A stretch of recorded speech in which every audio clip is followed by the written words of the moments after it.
கல்யாணத்தில் தோற்றாலும் கனவுகளிடம் தோற்கக்கூடாது என்பதை கற்று வைத்திருந்த பெண்ணொருத்தி மீண்டும் காதலுற்றிருக்கிறார். தன் கனவுகளை மீட்டு தந்த காதலனுக்கு அவள் எழுதும் கடிதம். சாய்ந்து போன என் காதல் வானத்தை நிமிர்த்தி சாயம் போன என் வானவில்லுக்கு வண்ணமடித்தவனே, உன்னிடம் சொல்ல சில செய்திகள் இருக்கிறது என்னிடம். காதலின் செடியில் இவர்கள் கட்டி வைத்திருக்கும் கதைகள் ஏராளம். ஒரு செடியில் ஒரு பூதான் என்றார்கள், பின்னர் ஒன்றுதிர்ந்தால் இன்னொன்று பூக்கட்டும் என்றார்கள். நான் கேட்கிறேன், ஒரு பூ தானே உதிர்ந்தால்தான் இன்னொன்று பூக்க வேண்டுமா என்ன? அந்த பூ எந்தன் வேரினை தின்று கொண்டிருந்தது என்று தெரிந்ததும் அதை உதிர்ந்து போக சொல்லி ஆணையிட்டேன். பின்னர் தானே என் வேரெல்லாம் பூ பூத்தது.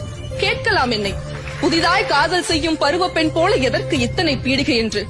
காதலிப்பது எனக்கு புதிதாக இல்லாமல் இருக்கலாம், இந்த காதலில் தானே நான் புதியவளாக இருக்கிறேன். நான் காதலிக்கும் போதி மரமே, கடல், வானம், நிலா, நட்சத்திரம் இவையெல்லாம் எனக்கு என்னவாக இருந்ததோ அது அத்தனையுமாக நீ இருக்கிறாய் இப்போது. எந்தன் வாழ்வின் சௌந்தர்யம் நீ.